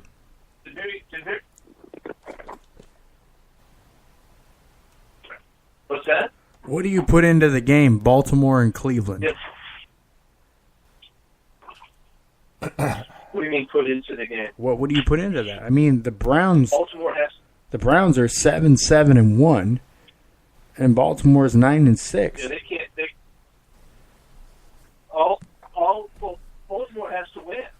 Yeah, and to win the division. And irony in it is, Cleveland, the Steelers need the Browns to win to get in. They have to win, and the Browns have to win. You're breaking up. What now? So the Steelers, in order for them to get into the playoffs, they need Baltimore to lose, and they have to win their game. On top of that. Right. Pittsburgh has to beat Cincinnati, and Cleveland has to beat Baltimore. If that happens, the Steelers are in. You know, the whole thing with both the Ravens and Pittsburgh wins, then the Ravens are in. You know, I don't if think they both lose, the Ravens are in. I don't think Baker Mayfield gets away with, some of the stuff he says and does if he doesn't have a, interim head coach. And if he's not in Cleveland. I think those two things. Because even Johnny Manziel got a lot of leash in Cleveland. That you're allowed to kind of, run amok a bit. But on top of that, he... You know why Mayfield gets away with it? Oh, I love Baker Mayfield. I mean, he's winning. Well, he's winning. I mean, when he's with a team that's won, 3 games in the last 3 years? A game a year? I mean, all he had to do was win 3. He won 7. He's won 7 and tied in one of them. Well, no, he wasn't the quarterback when they started out 1-4 or whatever the hell it was. Nope. He wasn't a starter until later on. You mean 0-4-1? Tampa was, and then he came in there, didn't you? Yeah, he was. So Baker's like 6-4, 6-3 maybe, 6-4. It's winning. And he's at the locker room. They love him. Did he? I'm not sure that Greg Williams isn't coach next year. Who knows? No, probably not. But, What week did he? Did he Haslam, start? the owner of the, Did he start against the Falcons, or did he start against the Bengals? Was this first week? I can't remember. Because he came in, he replaced Tyrod Taylor. Taylor got injured. He replaced him, and then at mid-game, then he started the next one. He's been started ever since. I just can't remember which game it was. I'm not in front of my computer at the moment. But the guys done great. And that team is poised for good things. I mean, they have good players on that team. Oh yeah, they have a lot of talent. Running back, receivers, a ton of talent. All this draft players. Hugh Jackson is just a really crummy guy. We know that. I mean, the guy goes 1-31 to keep his job. Does he have pictures? I mean, what the heck? Right? Who keeps their job after going 1-31 in the NFL? I mean, so Greg Williams comes in as interim. They fire the offensive coordinator as well, Haley, because Haley and Williams didn't see eye to eye, and they bring in a new offensive coordinator. The guy's doing great things. So if I'm Jimmy Haslam, the owner of the Browns, I don't know if I bring in somebody else. He came in week 3. Really cool thing that's going on. He Because Greg Williams has head coaching experience, right? Yeah. He has been a head coach in the NFL. But the situation, though, is that John Dorsey's the GM, and McCarthy, who just got fired from the Packers, was his guy in Green Bay. And so, a lot of speculation there that McCarthy ends up at I speculated that myself. If that happens, do you keep Williams as DC? Can you convince Greg Williams to stay on? Who knows? Keep that some continuity there. I don't know. It usually doesn't happen that way. Typically. And does Joe Philbin become the offensive coordinator? Yes. Wouldn't that be interesting? They just bring the Green Bay staff over to Listen, just hire the Green Bay staff in Cleveland. If I'm the Browns, I wouldn't overthink this thing. You were 1-31. You're 7-1. You've got a chance to beat the Ravens and knock them out of the playoff. Again, you have a chance to sweep the Ravens because they beat them earlier in the year. They beat them earlier in the year, 12 to 9.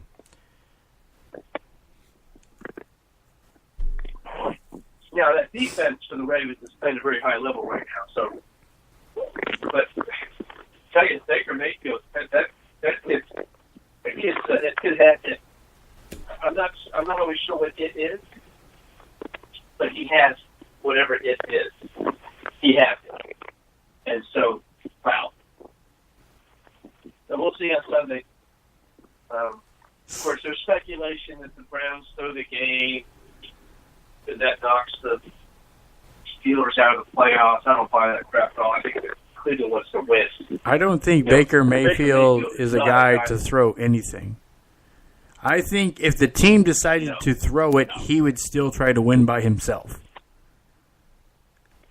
That's the kind of guy Baker Mayfield strikes me as. You know? Well, this is a team too that think about it. It's a team that could actually be the favorite in the AFC North next year. They're that good. Nick Chubb. Right? Nick Chubb is like 28 yards away from becoming a 1,000-yard rusher.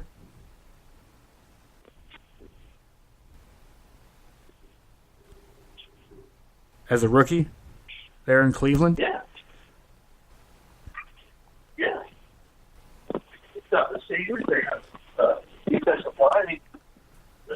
It's a good football team.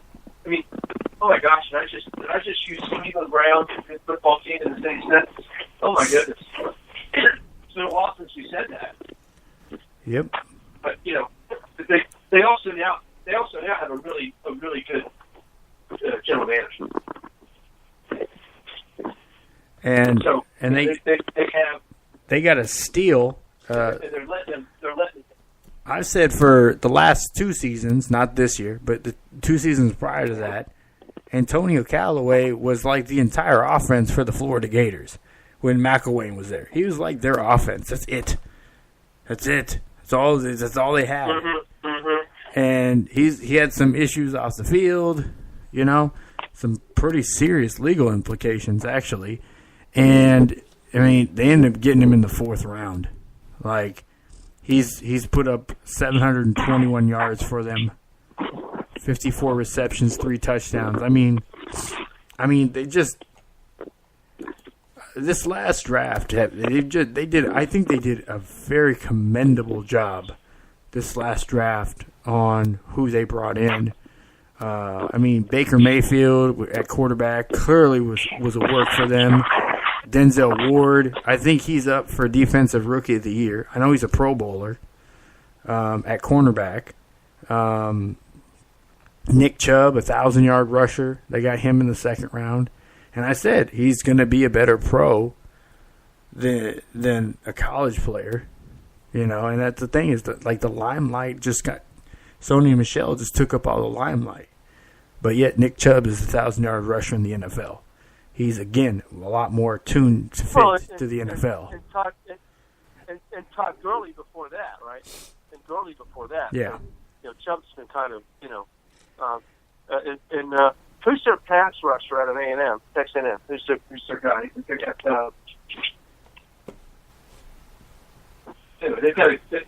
have a great nucleus. And if they had draft picks. What did you say? I didn't hear you say that. You said they're what out of Texas A&M? They got their defensive end at Texas A&M, I think. Myles Garrett. Myles Garrett. He was first. I think their first overall pick 2 years ago. He's a beast. Yeah. And so he's a pretty handsome guy too. I'm just saying, in the most heterosexual way possible. I'm just saying. So they can either, and so they still have draft picks. They can either use for veteran acquisitions. They can trade up. They can trade. I mean, so and with a real GM there, a guy that really knows what he's doing, because they have a real. I mean, this is a team that I think has a real chance to do something. I mean, they're doing it. Yeah. I mean, they have talent. We'll see on Sunday. I mean, they obviously want to finish out the season. If I was the Ravens, that's not the team I'd be wanting to play Week 17 to get the playoff. Because the Ravens still have a lot of margin for error, even with Lamar Jackson at quarterback. Their offense is not, their offense is run oriented, and Greg Williams they've got a defensive coordinator or head coach. I mean, he can probably doc. And he's one of the great defensive coordinators over the last 20 years. He took a fall. He just took a step back because he was the DC at New Orleans when they had the whole Bounty Gate thing. But Greg Williams has been a top-notch defensive mind in the league for 25 years. If I'm not mistaken, he was the defense coordinator for the Redskins the last time they won the Super Bowl. So this guy, was he doing defensively? Was he? I can't remember if he goes that far back.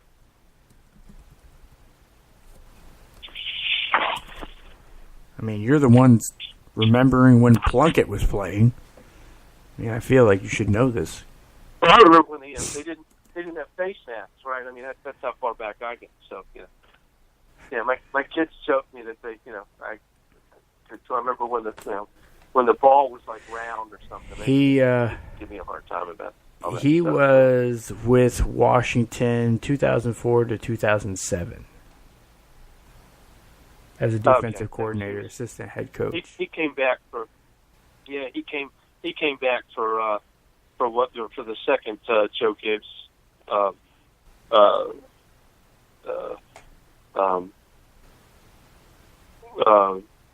incarnation. It wasn't particularly successful. That was Shanahan's time there, wasn't it? Or who was that? He was a defensive. Sorry, he was a defensive coordinator at with the Titans when they went to the Super Bowl. He was with that was Spurrier. That was during Spurrier's time there, 2004 to 2007.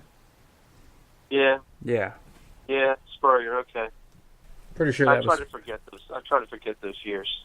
I've blocked them out. He's the head coach for the Orlando Apollos. Rush out and get your gear. Yeah, head coach for 4 years at Buffalo. So, he's the guy is the guy has a pretty nice resume, and so if I'm the Haslam's, I'm wondering if do I make a move? Is that really a head coaching move?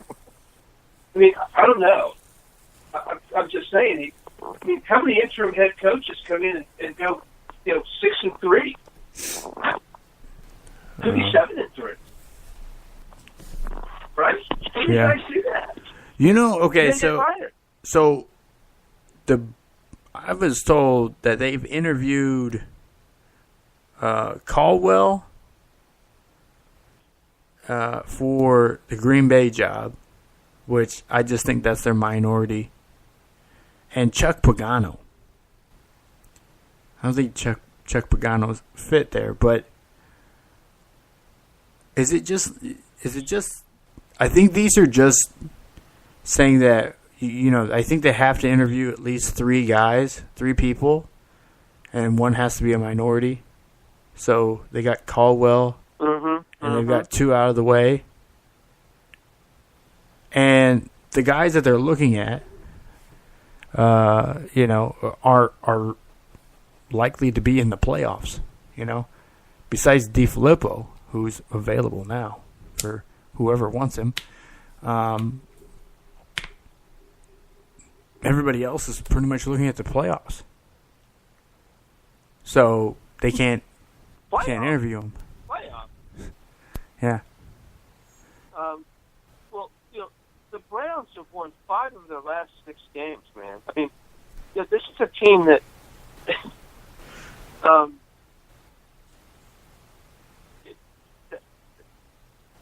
these guys have gotten their stuff together. And their only loss was to the Texans. Now, all the teams they beat are sub 500. Don't get me wrong; they're not world beaters, but they did beat the Ravens earlier in the season, though. But they lost to the Raiders, who were trying to lose, too. So, how much? Yeah, but it's a team that isn't that the game that they fired Hugh Jackson after? Was the Raiders? Yeah. So they've they were they went to was that the game or was it the next one? It was pretty early. After the Raiders game, they were still 2-1 at that point. Hold on a second. They 0-1, 1-1, 1-1. Yeah, they were 1-2-1 after that was their 4th game. So is that when they fired him? Okay, if that's the case, they were 1-2-1, and so Greg Williams is 6-4,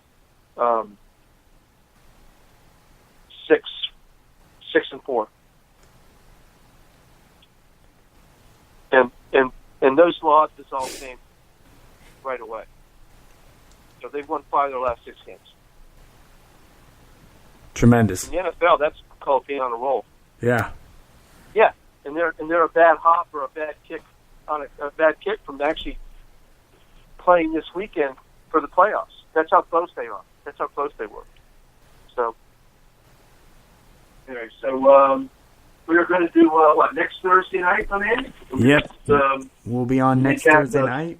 We'll recap we'll be recapping the college football playoff, and we'll be looking at the NFL playoffs, which will start on Saturday. We'll be looking at the national championship for college football. We'll be putting, like you said, the NFL playoffs. Talking about how many coaches got fired on Monday. So a lot to cover. Yeah. Black Monday, yeah, that's coming. So that's coming. Hopefully, I won't be sick, and it will be interesting. We won't have technical issues, and the show will start on time. So we got a lot. And I will be coming to you from Virginia next week. I will be in my home state of Virginia wonderful. next Thursday night. Wonderful. So. And once again, without the Redskins in the playoffs. So there you go. It's all your fault. My Virginia Tech Hokies are ranked 13th in the country in basketball. So. Yeah, my Huskers were just dropped out of the top 25. They were actually in the top 25. Yeah, we've got starting conference play on January 1st against Notre Dame. The first conference game for the Hokies. That should be interesting. So. All right, so that'll do it. So we'll reconvene next week. Next Thursday. Hopefully at 9 o'clock Eastern time, right, Matthew? Exactly. So, but that does it for this week. Thank you for all you tuning in over on Blog Talk Radio as well as the Spreaker app. If you haven't had a chance, go download the free Spreaker app. It's simple. It's just spelled just like speaker, but with an extra R. Spreaker. It's a little star, a little golden star. Who doesn't want a gold star? Download it there. Listen to the full show live all the way through on the Spreaker app, as well as you can hear the podcast version of the show just about everywhere you can find podcasts. Probably the most popular, besides Spreaker, would be over on SoundCloud or over on the website. Our website, again, thechtonsports.com. Just click on the listen link in the upper left-hand corner. Be sure to also read some of all the interesting articles and coverage that we have over on the website. That's all we got for you this week on the Cold Hard Truth on Sports. We will see you next week. We're out.